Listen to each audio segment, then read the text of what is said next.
happy Wednesday to the world out there, and we got a special show, everybody. It's just a duo podcast. It's just Zeb and I. Zeb, how's it going, dude? I'm very good. How are you? Well, there's lots of great things going on in the world today, depending on There where is. you are.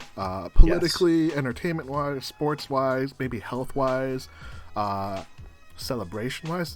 We got a whole bunch of things happening in this next week. Yeah, we sure do. But welcome to the podcast.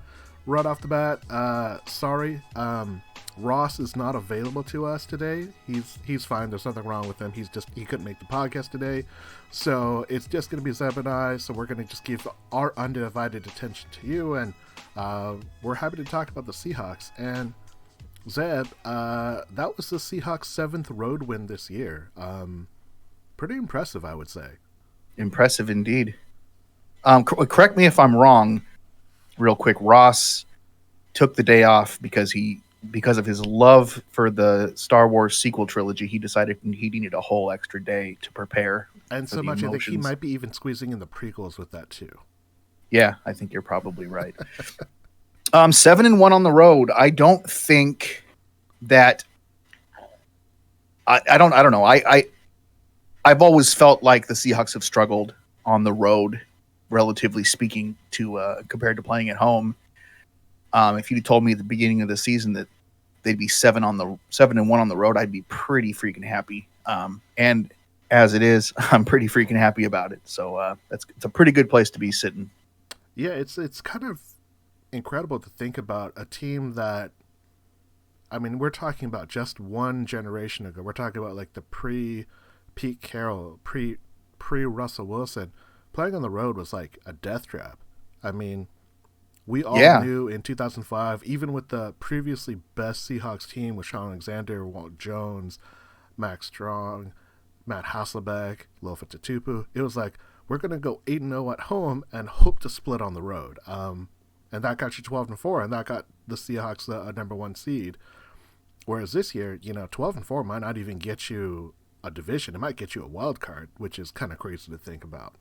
This is a crazy season. I haven't looked up any of the stats or anything, but as far as there being 4 teams sitting at 11-3 in the NFC, I can't imagine that's happened many times. Yeah, it's a case where even the 6th seed is probably going to be a favorite over any team coming out of the NFC East, whether that's the Eagles or the Cowboys. Right. And that's just a really, really bad division. Totally. You know what else is interesting about the fact that the team went 7-1 on the road is it's also the most 10 a.m. games I can remember in a long time in one season. Yeah. It's something we used to complain about, and then it felt like, I don't know if it was on purpose or not, but it felt like less and less. We were playing maybe 1 or 2 games at 10 a.m., but the rest of the games were going to be afternoon or primetime games. So the fact that we played as many early games as we have this year and still came out with that 7-1 record is pretty doggone impressive. I think that, again, speaks to Pete Carroll and the mindset that he gets his team into that we really didn't think about or talk about. Like, this is a very mentally tough team. They're not perfect. There's obviously still a lot of flaws on this team. But the things and the manner in which they go about a lot of their issues it's really impressive. Like, we talk about the 10 a.m. starts. We talk about the East Coast trips. We talk about, we're going to be down almost 2.5 scores to some bad teams or okay average teams, and they're going to come back. Seattle it's kind of like its worst version of itself sometimes, but it knows how it can overcome it. You look at a team that's 11-3 this late in the year, and there's nothing but positives. And we'll talk about kind of like what expectations are going into the year. But I want to talk really quickly about this game. It's a 10 a.m. game. It's Carolina Panthers. Russell Wilson has historically done really well against Panthers. Doesn't mean he's like scoring touchdowns every single time, but he's got a really good record. The defense has historically done well. And this was the team that we saw, it's no Cam Newton, no Ron Rivera. It was a Christian McCaffrey show, and even though Christian McCaffrey got his yards and he got touchdowns, I never felt like he was on the verge of breaking it away. I think like his biggest run or biggest reception was maybe like under 20 yards. And I thought Yeah, that he got his numbers, but it didn't feel like he dominated the game by any means. And yeah, you're right. He didn't feel like he was going to just break one at any moment. It kind of felt like, they contained him for the most part, at least as well as you could hope, given his ability and his skill set and what he's been able to do this season. So yeah, and the thing that I do respect, and I've always harped on the role of a running back and its value to an MVP year. He's getting his yards, he's getting his production, but it was never a point where his production was like a catalyst to them, like, I feel like turning the tide in that game. Like, yeah, they came within one score. Seattle kind of dicked around too much, but at the end of it, when they got the ball back, they were like, no, we're just going to close out this. We're going to have a bunch of holding penalties, but we're going to overcome them. Chris Carson's just going to bust like big runs. Russ is going to find Tyler Lockett. Tyler Lockett had a great return game, back to what we were expecting. And they just kind of did enough, which I think a lot of people maybe don't like. You want to win that comfortably, but that's just not what the Seahawks are doing. They're like, we're just going to kind of do the bare minimum, and we're just going to coast because it's better for us. yeah, this team has shown that that not only they can overcome just about any deficit that's being thrown at them, but the opposite side of that, which isn't great, is that they can't seem to really hold a good lead, which is disappointing. But I felt like this game in particular, if it hadn't been for the circumstances at the end, it wouldn't have been nearly as close as it looked, because it felt like most of that fourth quarter, we were essentially playing prevent defense with the mostly backups in. Right. And yeah, all of a sudden it was the Panthers were just marching up and down the field at will, and it got a little scary there for a second. But obviously we're going to talk more about the health of this team going forward later. But I feel like if we had stayed healthy during the game, things would not have gotten as close as they did.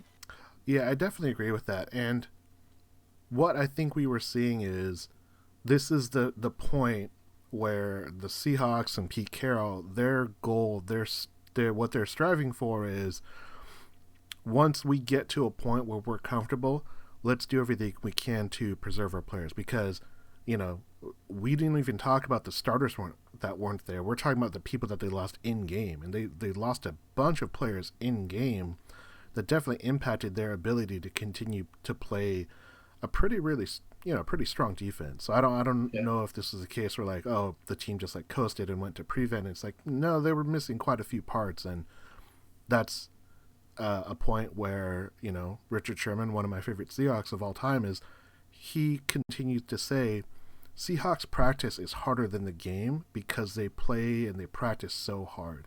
So when it comes to game time seems easy because, man, I've worked so hard in practice. I've run this play, I've run this design, I've run this concept so much. It's almost muscle memory. And right. If you don't have those players that have gotten those repetitions, it's a lot harder to get that replicated, and maybe that's a bigger stress on the defense.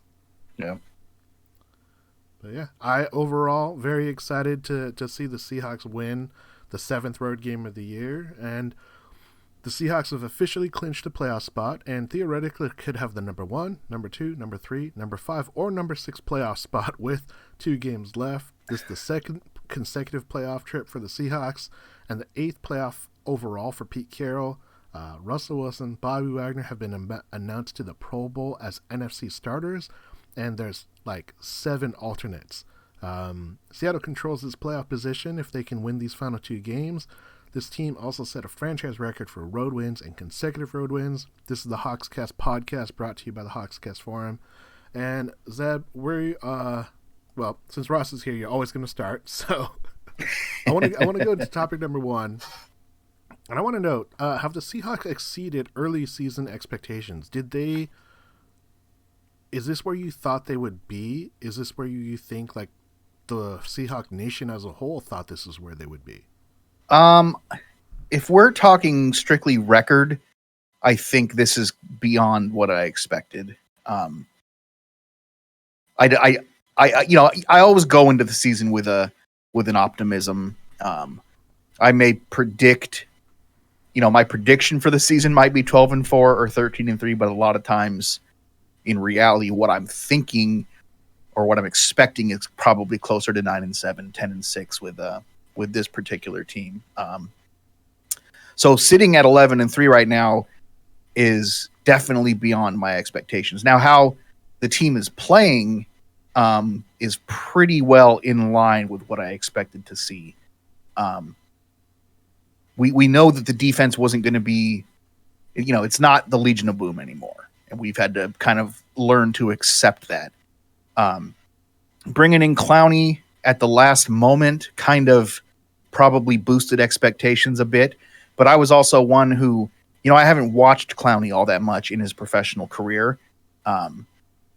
And, I know coming out of college, he looked like he was going to be, he was a man among boys in college, and it just didn't seem like that had necessarily translated to the NFL. So, getting to see him in action on a more regular basis, you get to really learn and understand what his skill set is and what he brings to the table and how much he means to the defense. So, all that said, I didn't expect us to have a top tier defense. Even with Clowney, I was thinking, maybe top 10 or 15 if things go well. But it's one of those things. This defense for the past couple of years has not been super consistent. They don't seem to be able to hold on to a lead. And it's just been a real learning curve to getting away from that defense that we always could trust. The offense, on the offensive side of things, I've kind of been expecting this team to click, and though they were pretty good this last game, they hadn't been great the last couple of games before that. But for most of the season, this offense has been very consistent. I think I'm pretty sure it's a top 5 offense in the league this year. Yeah. Yards wise, they're not crazy point scorers, but we know if somebody scores 20 to 25 points, we can score enough points to beat him. Right. So, I may have thought we'd be in the playoff hunt, but I don't think I expected us to be fighting for a number 1 seed at this point. So, as far as my early season expectations go, I think it's pretty fair to say that they've well exceeded them. Yeah, I think the thing is, not only have the Seahawks exceeded expectations, you're seeing a bunch of other teams exceed expectations. You're looking at this current NFC playoff picture, and I think everyone assumed it would be the Rams, the Saints, the Cowboys, and maybe the Vikings, but it's the Green Bay Packers, it's the Seattle Seahawks, it's the 49ers, it's the Eagles over the Cowboys, and the Vikings potentially can, they can potentially get maybe a 2 seed. 1 seed's kind of tough for them to get. But that just kind of goes into the fact that, a lot of people expected certain things to happen, and Seattle's a great example of all these things that just kind of worked out to their favor. They didn't play a soft schedule. They actually have a lot of teams that they played that are doing quite well this year, so that helps them. It makes their resume look more impressive.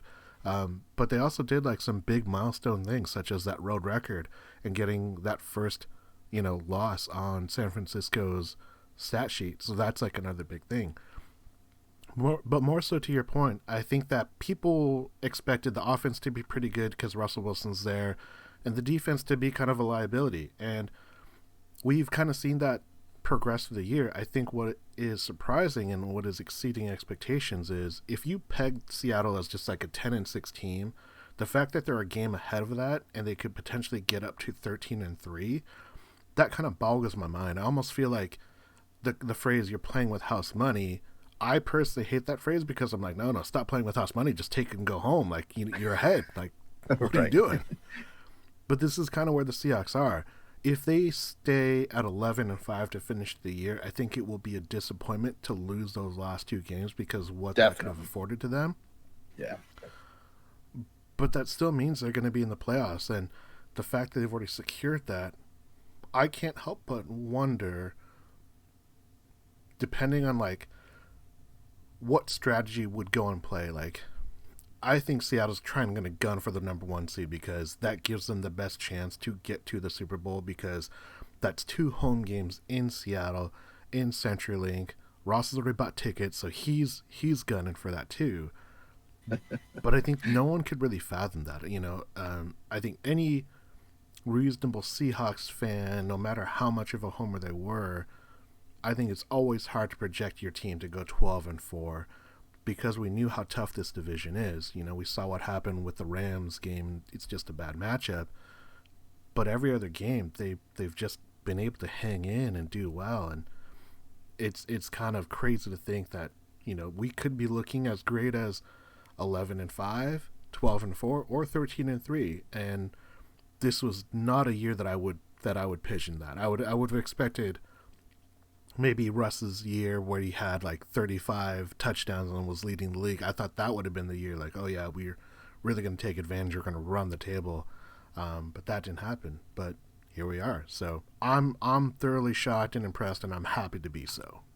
It's funny. It's like I'm at a point with this team where I'm confident that they're going to pull out the win kind of regardless of the circumstances. But I don't think this is the best, it's not the best team we've seen from the Seahawks, but I don't know that I've ever been this confident that no matter how things are looking at halftime or early in the third quarter, that they're going to be able to come back and pull it off. And if you look at the schedule, early in the season, there was a lot of talk about kind of beating bad teams, playing them really close, losing to the couple of really good teams that we did play. But if you look at the three in a row, we beat the Vikings, the Eagles, the 49ers, all teams that are most likely playoff bound. We beat those 3 teams right in a row. And I think that's a testament to especially Coach Carroll and the rest of the squad being able to get up for the games that are important. Yeah. Obviously the Rams game is an outlier in that particular category, but I don't know. I have faith. Obviously, we want that number 1 seed. Having that bye, I think, is going to be pretty beneficial if we can get that. But this happens to be a team that, if healthy enough, could probably win some playoff games on the road. And I don't know that we've ever had that confidence before. That's true. And I think that's kind of like, it's kind of crazy to think about if you're going to build a team that can win on the road. It's a team that can overcome adversity. It's a team that can play defense, and it's a team that can run the ball. Seahawks have 2 of those 3. They don't have the defense sometimes, but sometimes they do. The one thing that I maybe think is interesting, especially about this year, is like in a football sense, every team has gone through these stretches where they look almost unbeatable. The Niners did that for a while where they literally were unbeatable. The Saints looked unbeatable. And the Seahawks at times, they didn't look unbeatable, but they just kept on winning. That's the thing I think that will be really unique once it comes down to like, all right, here's the 1 seed, 2 seed, so forth and so on, is wherever Seattle ends up, even if they get paired up where they host a team or if they get a bye or someone's going to travel to Seattle, I think the matchup is always going to look pretty favorable because I'm looking at the teams that Seattle would potentially face. And none of the teams that they face are going to be like the Rams, There's not a team out there that's got like this really, really amazing defense that I'm really, really afraid of Seattle matching up against because usually defenses are always going to give like offensive a hard time. And I don't know if we're going to face one this year until maybe like a Super Bowl where you're going to play maybe New England's defense or the Ravens' defense. Yeah. Yeah, I think the Niners defense is probably the best one in the NFC. I think it's interesting because I've been watching the Niners this year, and I can't help but feel like they're probably the best all-around team in the conference. Now, maybe the last couple of weeks that has changed, and maybe that even though they beat the Saints, maybe kind of feels like the Saints are number 1 right now. Yeah. But for whatever reason, we apparently match up with the Niners really well.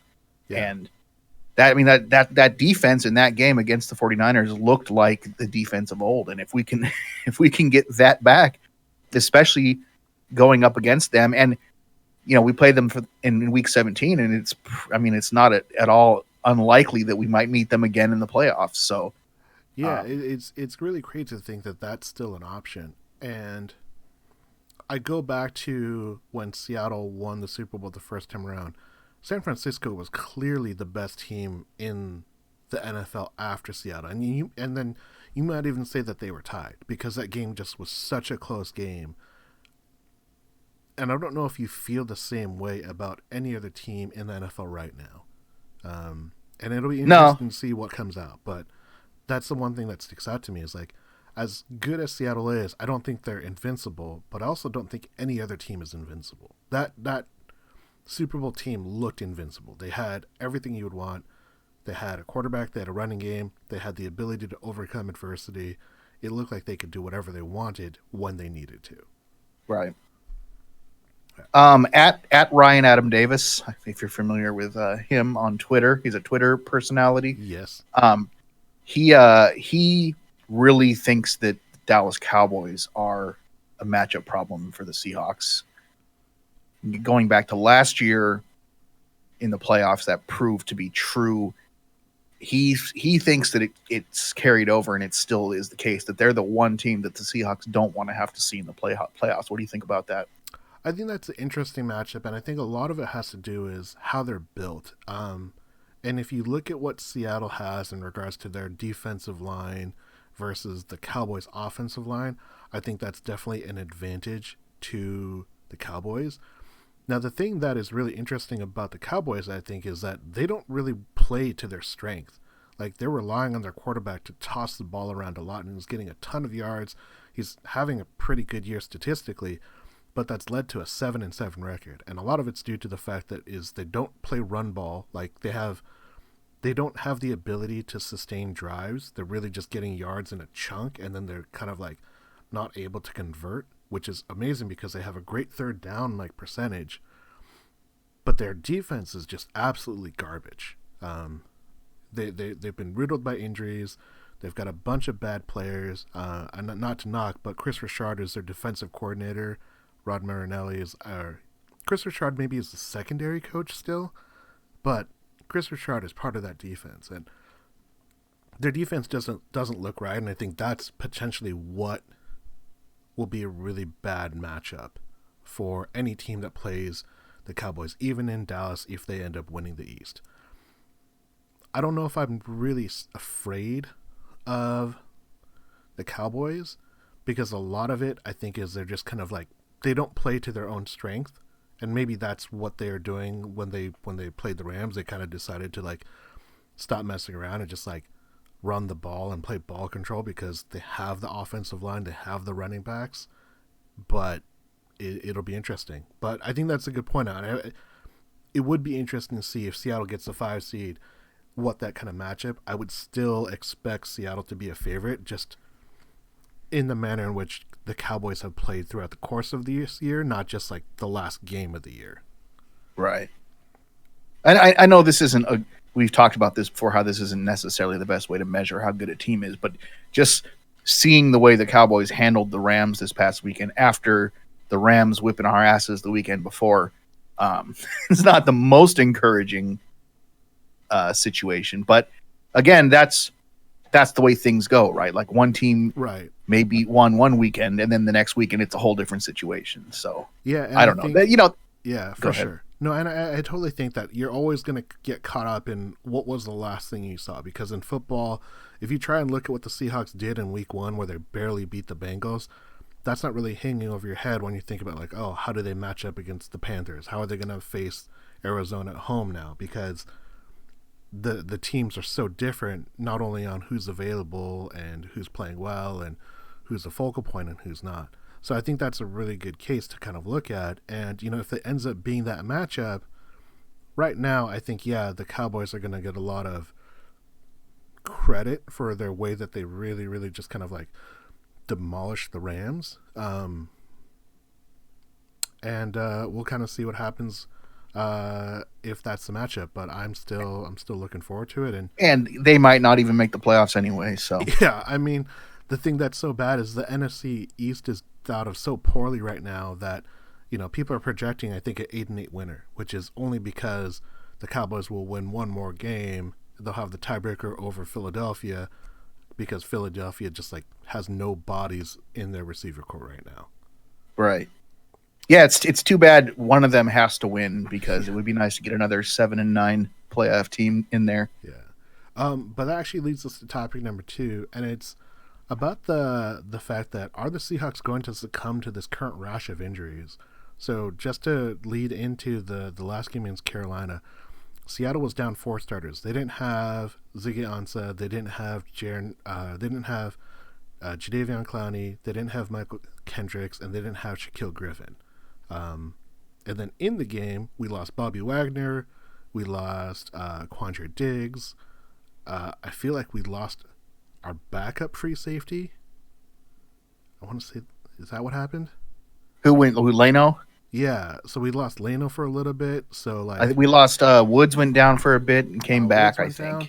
So like the only healthy person where I think we're talking about like of our starters, quote unquote, is like Poona Ford, Rasheem Green, and like KJ and Trey Flowers and Bradley McDougall. Yeah. So is this something that you are concerned about as we are heading into this final stretch and the playoffs, that Seattle's injuries are gonna catch up to them? I am actually right as of today. I'm pretty concerned about it. I don't know. We've kind of been down on Bobby this season, but he had a hell of a game this weekend. He's still one of the top tacklers in the league. I think he's still a very important piece and leader in this defense. It sounds like he's on the fast path to being able to play. Yeah. If not this week, then I'm sure he'll be back for the Niners game. I almost feel like, though, that Quandre and Jadeveon are as important, if not more important, at this point in the season. Like I said, talking about the way we played the 49ers the last time, I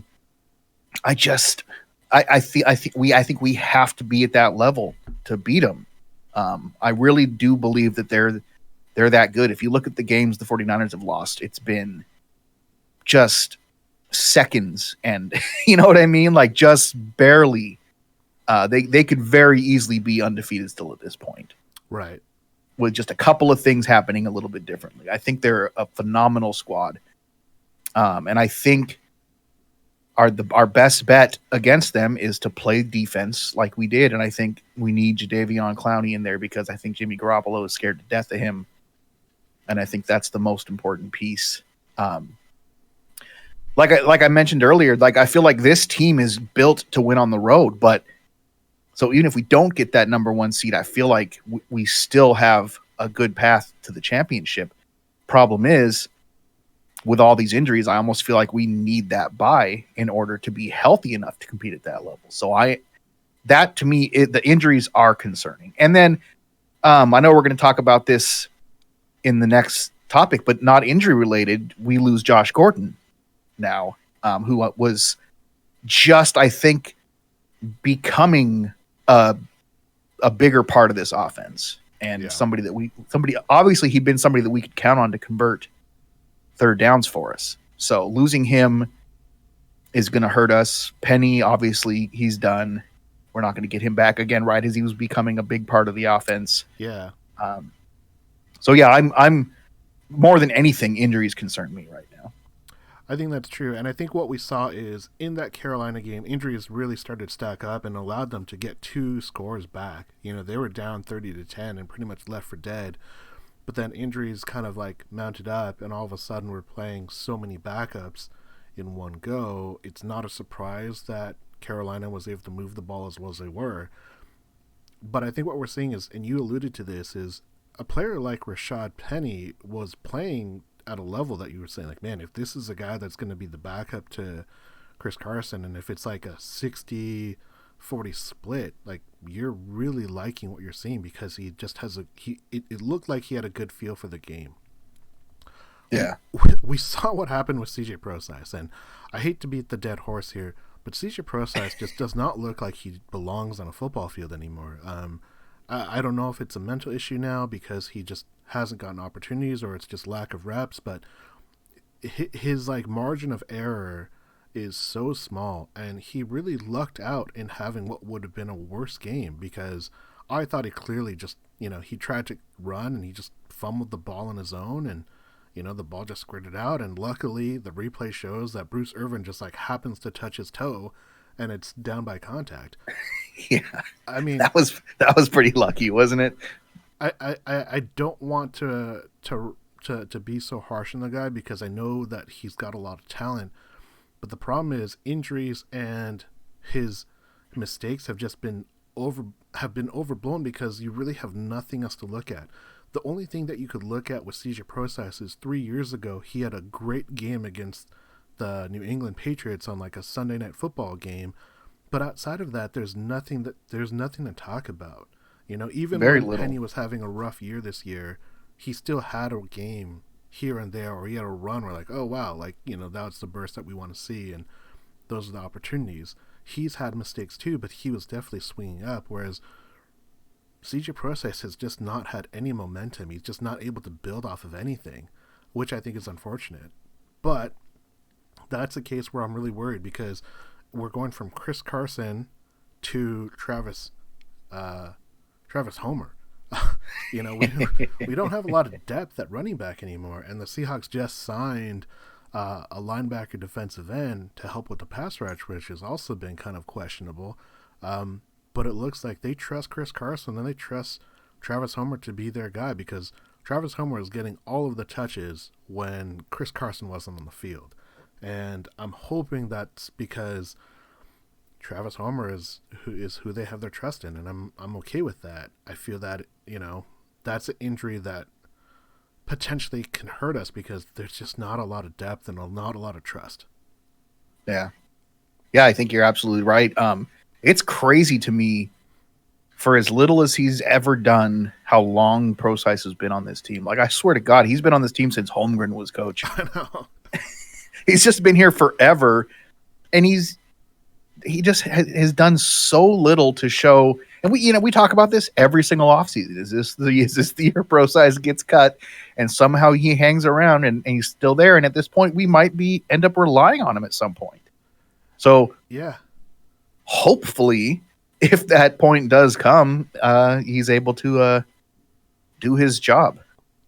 I think the question though is have we seen enough to show that he's not that guy? And this is a case where, the coaches are seeing him in practice, and they're saying like, oh, hey, when we're playing without pads and there's no contact, he does a really good job. But once it gets to game time, like, we haven't really seen him succeed. He had that almost fumble that luckily got called back, but I can't remember any game that he's played in this year where I thought like, oh wow, like, that was a great play. Like, I'm really glad that we have CJ Process. Like, he's had like a run or two, you know what I mean? Like a handful of plays. Like Travis Homer has where you're like 3 carries, and I can still remember he has a great run on a trick play. But yeah, that's an advantage he has over CJ Process.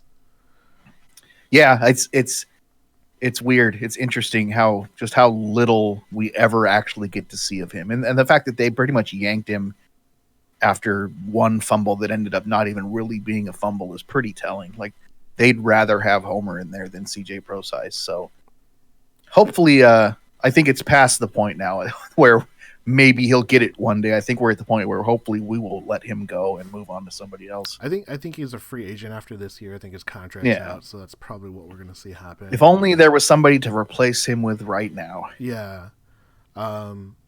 And it goes back to the theory. Everyone likes to say, "Oh, running backs are replaceable. Just grab a guy off the street and they'll be just as good." And that's not always the case, Right. But there's some guys, but I don't. Have you heard anything? I know we're talking about C.J. Anderson and Turner came in, or Turbin. Robert Turbin. Alfred Blue was another one that they were talking about. We're talking about like guys that you handcuffed on a fantasy team like 4 years ago because you weren't sure if like the starter was going to be there. So yeah, exactly. I don't know if these are guys that are going to be what Seattle needs. It's almost the point like, look, Travis Homer has been on the team the whole year. He probably knows the plays better than anyone. So right. I trust that the staff knows what they're doing, and I thought Travis Homer played well. I definitely don't want to see him with like extensive work, and I think maybe that is where the concern is long term. Is Chris Carson is doing really great with his current workload, but you're not really seeing him get like more than 25 touches a game. Like he had 24 carries in that game against Carolina, I think maybe due to necessity, but he also had like great finishing runs a couple times. But I don't know if Seattle wants to give him those many touches because they know, like, look, we still potentially have the 2 games left in the year, and whatever we can get in the playoffs, like, we can't run him into the ground before we even get started for games that are really, really meaningful. Right. So yeah, I think it's a concern. I think for you saying it's the defense, that's a legitimate concern. For me, it's that running game, because that is what Seattle needs to be productive, and whatever we're doing after Chris Carson, it's not a pretty picture. Well, let's just pray to the maker that Carson stays strong and healthy and is able to avoid the old fumbleitis. Speaking of making offerings and lighting stuff up, let's talk about topic number 3. So this is topic number 3, the Hawks Cast Corner. Also, the Seahawks Twitter is talking a lot about this, and we got to talk about Josh Gordon. And is Josh Gordon getting his just desserts after his latest drug test failure? I don't know. I'm conflicted about this one. I don't know a whole lot about Josh Gordon. Obviously, I've seen over the years him struggle with being able to stay eligible to play in the goddamn games.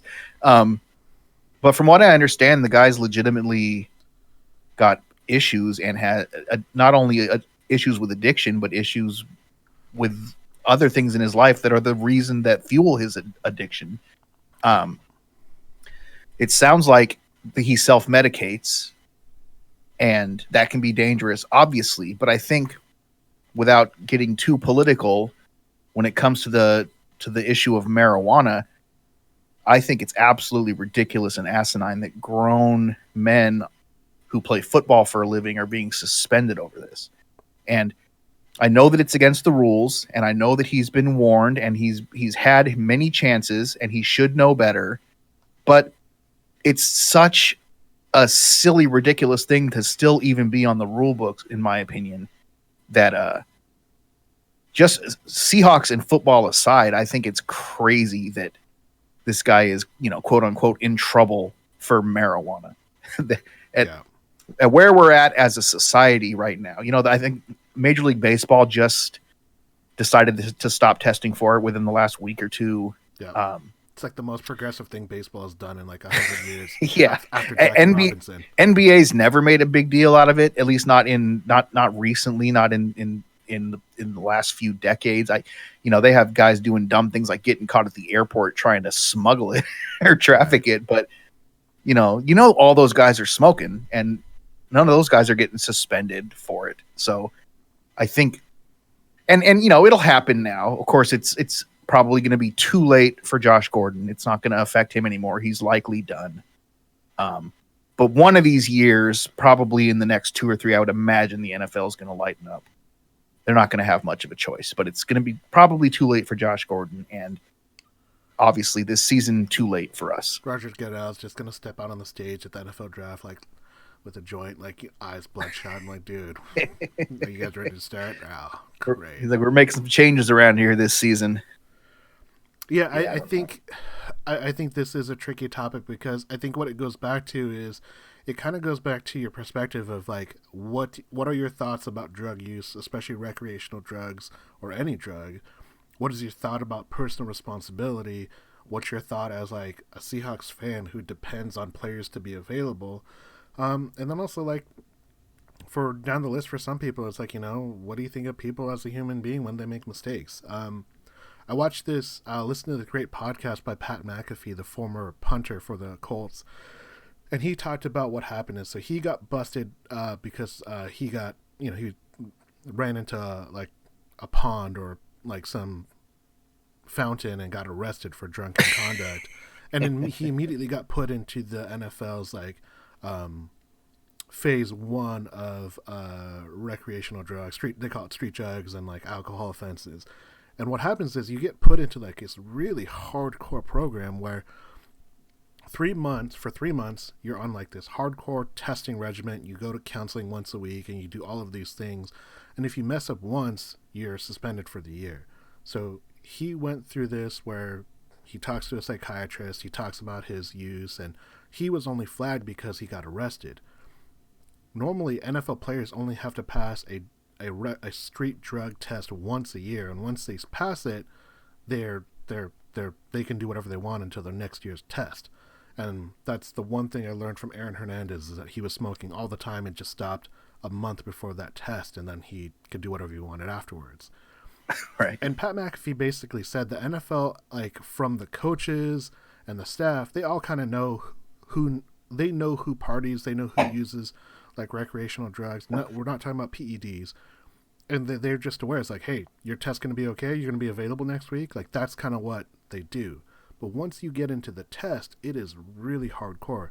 Anytime you leave your hometown, so if you're, in this case, if you're Josh Gordon and you go travel to another city, even if it's, with your team, you have to give them 2 phone numbers and you have to give them the address.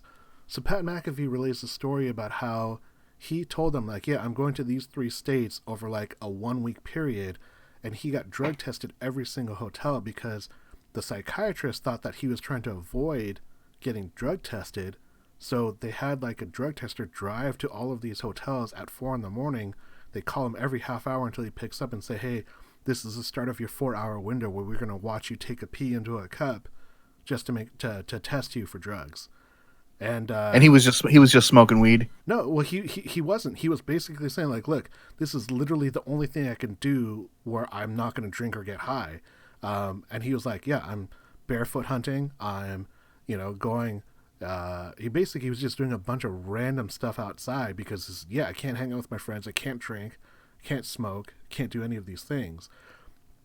And it just added a really human element. Like, you don't understand like how stringent it is. And the thing that I thought was the most interesting is he says his personal belief is the NFL almost wants you to fail so they can get you out of the league, Right. Because you tarnish the look of the NFL, because there are definitely people out there that treat marijuana as bad as heroin or meth because it's a drug. They grew up in an era where marijuana was as bad as any other drug in existence. And they want to protect those fans from still being fans. So that means if they have to get rid of a player because they like to smoke weed, they're willing to do that.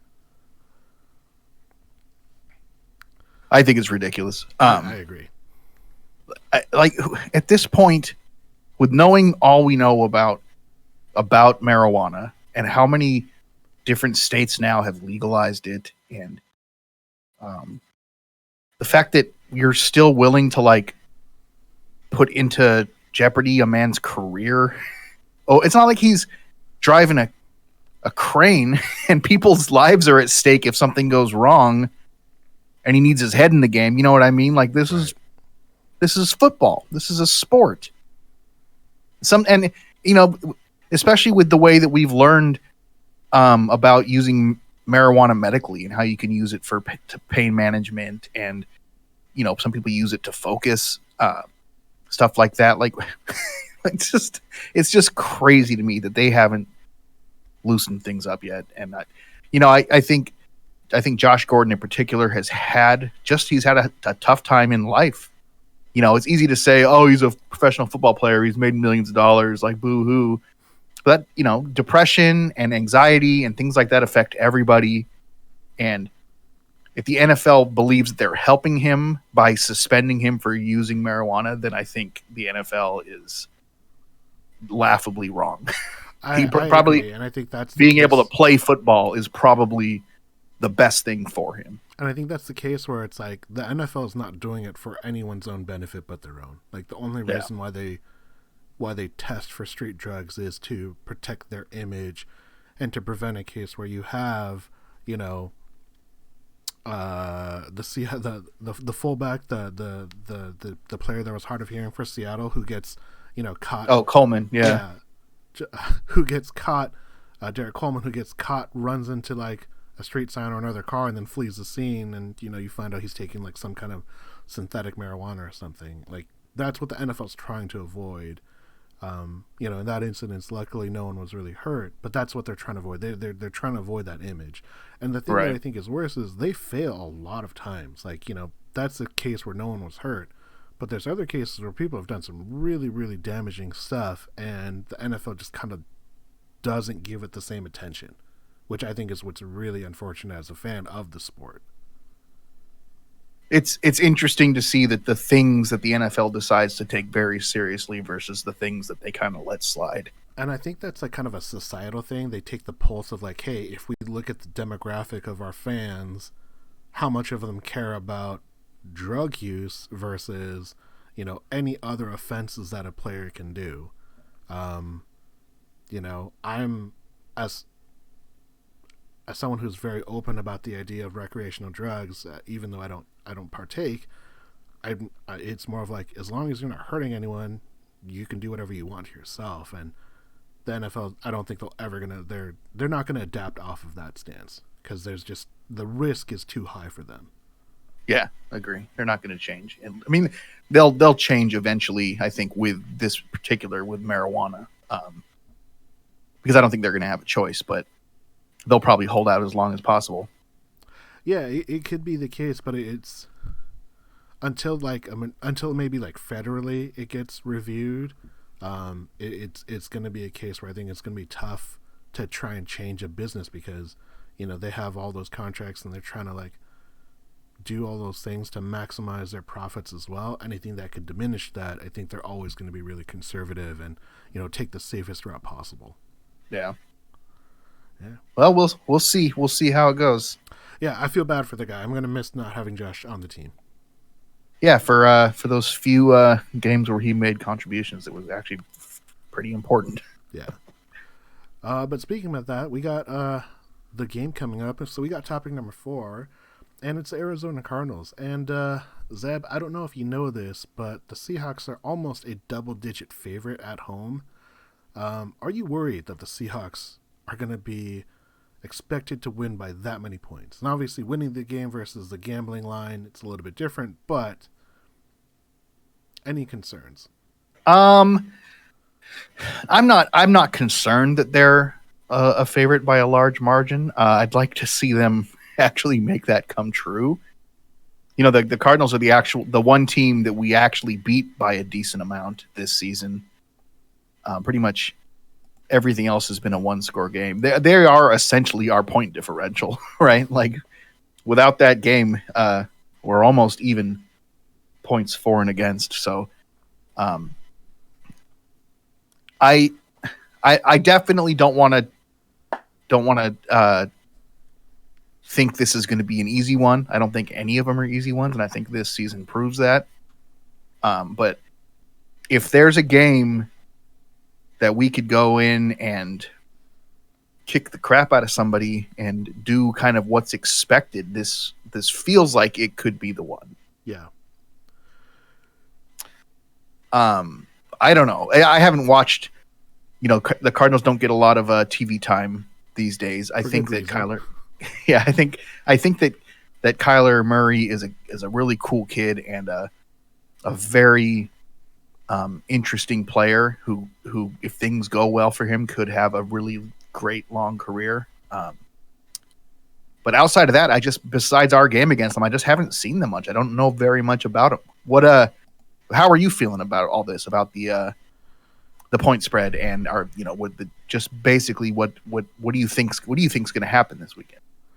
I'm like you. When I think about the Seahawks kind of history for just this year, the Cardinals game in Arizona was the one game where Seattle kind of like dominated, quote unquote, more so than any other game. And we're talking about not just because they got a big lead, but they kind of held that lead throughout the entire game, which is, obviously something we've not seen.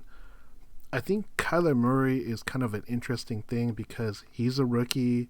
He's definitely prone to making some mistakes, but I think what will always be interesting is running quarterbacks are always going to be a concern for any defense, just because that ability to take a busted play or to take advantage of a hole in the protection or a hole in the defensive lanes they can just turn that into a gain and turn that into more opportunities. But I don't think that's what will help them win. I think that's just going to help them to kind of extend, because we've seen, in the most extreme fashion, a Lamar Jackson is going to take all of those chances again and again and again. And the one time you maybe try to clog up lane, that's where he's trying to go over top. And, that's what we kind of saw. Lamar Jackson did not have a great passing game against Seattle. He did a lot of his damage running the ball. And obviously their defense scored on some turnovers by Seattle. So yeah. I'm hoping that because Arizona has just been pretty awful the entire year, that our offense is just going to be able to control the ball, and they are going to have to keep passing and try and, get the 40, 50 attempts just to try and make it a game for themselves, and they're just going to run out of time. It would definitely help if our defense is a little bit healthier than we were last week, because that, I think, bodes well for Seattle. I don't know if I would say concern. I definitely say is like, there's spots that I would be worried about, and it's just like, can Seattle contain Kyler Murray? If you're going to make him do anything, make him stay in the pocket and let's see what he can do, as opposed to letting him scramble back and forth and pinball around and then eventually run free or find an open guy really, really late. I'm hoping that's what we can prevent. Yeah.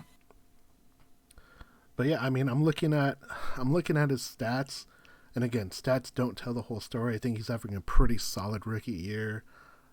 17 touchdowns, 10 interceptions, 500 yards on the ground. He hasn't lost a fumble yet, but he's been sacked 46 times. Obviously his offensive line is not doing him any favors, which is why he was such a high pick. And I'm hoping our defense is a little bit healthier. It's a home game. Maybe we take advantage of that extra lapse. But yeah, we're not seeing Bruce Arians on the other side, so that definitely helps me be less worried that all these teams are going to try and do whatever they can to win a game against Seattle. All right. I am going to be interested to see what their running game is like with Kenyon Drake. I don't know if you saw, but he had a pretty amazing game last week. And the only reason why I know that is because I went up against him in fantasy football, and he threw up 45 fantasy points against the team that I was playing. Yeah, he scored 4 touchdowns, and he had 137 yards on the ground. Before that, yeah, he had a big week. He didn't score a touchdown for like 5 weeks. He only has one other touchdown this season. One other touchdown the whole year, and the one game that I need him to not do anything because I'm playing him, he blows up, and I think he scores 45 fantasy points in the league I'm playing in. So that didn't help. No, yeah, I obviously the injuries are an issue. But it would be nice to see the defense go in and just kind of play strong and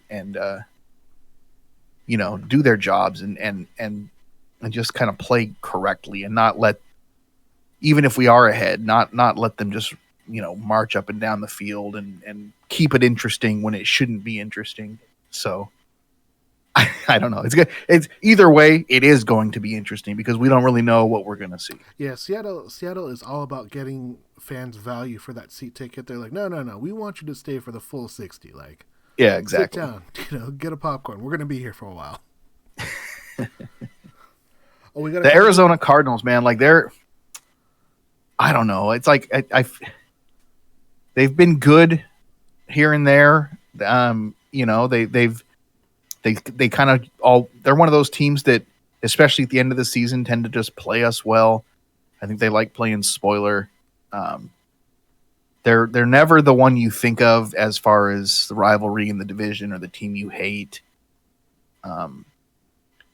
So they're almost an afterthought sometimes, and then they come out of nowhere and kick your butt unexpectedly or put up an unreasonable fight when you just want to win a damn game. Can you even think of a Cardinals quarterback in recent history? I was trying to think about it, and I'm outside of Kurt Warner, I'm thinking like Kevin Kolb. Like, I really can't think of who their quarterbacks were. They had Carson Palmer. Palmer. Oh, that's right. Palmer was who actually ended up on their little Ring of Honor or whatever. That's amazing. Which is pretty, like, their best quarterbacks have just been guys who were better somewhere else first and then ended up there. Yeah. And then they also, remember in 2012 that year we beat them 58-0. That was a Russell Wilson coming out party. I think John Skelton was their quarterback that day, and he ended up with like -4 fantasy points. This isn't that Cardinal team. This is a Cardinal team who's gotten better. I think even if their record isn't very good, I think this is a Cardinal team that's gotten a little bit better as the years gone on. Yeah, and to their credit, they've played a couple teams really close. I mean, they had 2 games against the Niners where they were fairly close. I think so they played San Francisco twice in 3 weeks, and they lost at home 28-25, and they went to San Francisco and lost 26-36. So yeah, we're talking about 2 scores separates both of their games. That's not a bad place to be. That's definitely one of those like moral victories, but I don't know. Well, they just beat the Browns, and they beat them more handily than we did when we played them. So yeah, but the Browns are just kind of a head case now. I mean, I'm not even sure what's going on with them. That whole situation's a mess. Final thoughts on the Cardinals. I expect it to be a hard-fought game. I don't see them even if they go down early, I don't see them going away. So hopefully the team is not looking past this game. Or classic divisional game, right? Exactly. All right. Well, let's get to some predictions. And what is your final score for the game? Well, I did say it was going to be a close, hard-fought game, so let's say 34-13. Very close, very close. I'm gonna say, because it's a divisional game, it is gonna be a little bit of a shootout, but it's gonna be something like 31-24. Seattle still wins by a touchdown, but they don't cover the spread. Okay, that's fair. Who do you think is gonna toss for more touchdowns, though? Russell Wilson or Kyler Murray?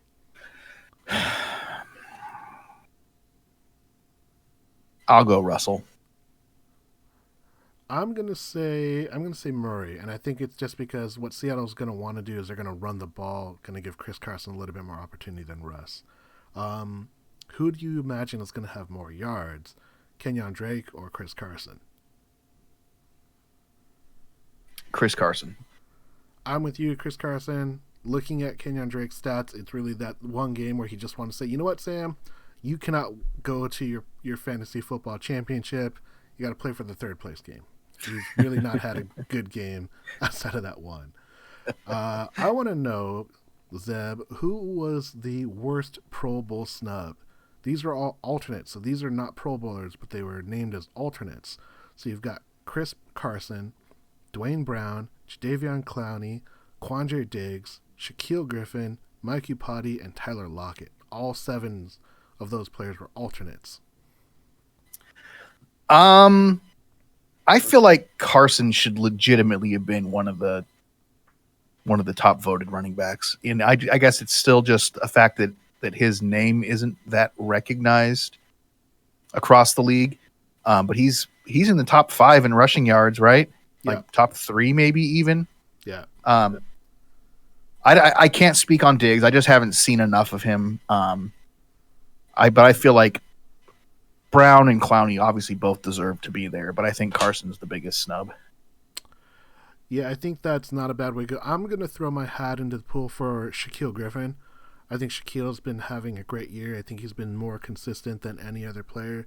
I think it sucks that he wasn't able to play last week. But I think that I would say that if I had to say it was a snub, I would say Shaquille Griffin, because he's putting together really consistent years that were really getting great things out of that corner spot. So I would say he would be my number one. Yeah. Zeb, yes or no? Are we going to see a trick play by the Arizona Cardinals? I don't know if this is the team that does it, but just kind of always expect it now. Yeah, I don't know. I guess I would be nice to know if what they've done with trick plays so far this year, but it wouldn't surprise me to see them do it against us. I'm also going to say yes because this is the second to last game, and they're going to try and win as much as they can because I think that's what they're trying to build off for next year. Yep. Zeb, yes or no? Is Kyler Murray going to waste a timeout due to fan noise? Absolutely. He don't want this noise. I'm going to say yes, too. I think that this will be a really good game. I think fans are going to be jacked because it's an 11-3 team. If they get this win, that puts them to 12-3 and puts them in really great position. Interestingly enough, there's a bunch of games that are being played on Saturday, the 21st, and the question is, the Rams are going to play the Niners on Saturday at like 5 Pacific. Do the Rams win on Saturday and help out the Seahawks? I have a hard time believing that the Niners are going to let another one go, but I'm going to be a huge Rams fan this Saturday, so I'll say yes. I think that the Rams are going to do whatever they can because they still have a very, very slim chance at the playoffs. It's microscopically slim, but I think they are going to play their hearts out and they want to win that game. And I think that if the Niners are still banged up, it's going to be a bad opportunity. So I'm going to say yes, that the Rams pull out another win and help Seattle out, even though they can. How bad is that going to be for Frisco? I mean, obviously, ultimately, the one game doesn't matter all that much, but to lose 2 in a row, 3 out of the last 4, that would feel like, at least mentally, it could be a pretty big deal to them. Yeah, it's really interesting. So even if Niners lose and Seattle wins, we would technically have a 1-game lead going into our final game against the Niners in Week 17. Based upon the tiebreakers, currently San Francisco owns like the 7th tiebreaker because we tied at so many of them. Right. So it's not something that Seattle can lock up the division if they win and San Francisco loses the night before. It's really always going to come down to that last game. So there has to be like 5 things I think that goes right for Seattle. Yeah, we're looking at probably like a strength of victory. Yeah, we're really going like really far down the road. We're almost to a coin flip, I think. Yeah. So it's one of those things that I think that strength of opponent is what is hurting Seattle. We're like -3 games because we need like 3 teams to win, and we need like 3 teams on the Niners to continually lose. Otherwise, they potentially get like some edge. So, right. Well, see, they beat the Saints and they beat the Packers. So those are big ones. Right. They lost to the Falcons, so that could be a big one for us. We beat the Falcons, right. So we basically there's like 3 or 4 teams to root against and 3 or 4 like teams the to Falcons, root for. Minnesota, and I think like the Eagles. Yeah, and against they're rooting the Saints. for the Saints, the Packers, and Redskins. Yeah, which is again like the fact that you'd have to put your or faith in Steelers. other I guess teams, Steelers too. Like no, we far played down the Steelers. road. It's pretty bad. Yeah, so just win. That takes care of everything. I hate even saying the word Redskins. It just makes me feel dirty. I try to go Washington all the time, but yeah, it's definitely tough. Yeah. But that is the episode for the night. Zeb, final shout outs? Shout out to Ryan Johnson for making one of the greatest Star Wars movies of all time. Agreed. So just as we talked about before, there's a bunch of stuff that's coming out this week. One, the latest Hawkscast podcast is being recorded right now. Yep. There's a new episode of The Mandalorian that just came out. Check that out. There's this movie called Star Wars coming out this weekend. Don't know if you've heard about it. You might want to check that out. There's a new one? Another one? Yeah. There's also this weird thing where a fat guy in a red jumpsuit comes down your chimney, even if you don't have one, and gives you presents. That's apparently happening next week. So, lots of stuff going on. So, pretty exciting stuff for this week. And we're happy that you joined us. My name is Sam. As always, is Zeb. Ross is not here today, so shout out to Ross. I know he's working hard. Check us out on Twitter at Seahawks Podcast and Seahawks Forum. We are the Hawkscast Podcast, brought to you by the Hawkscast Forum. You can check us out at hawkscast.com. I am Sam. With me is Zeb, and go Hawks. Go Hawks!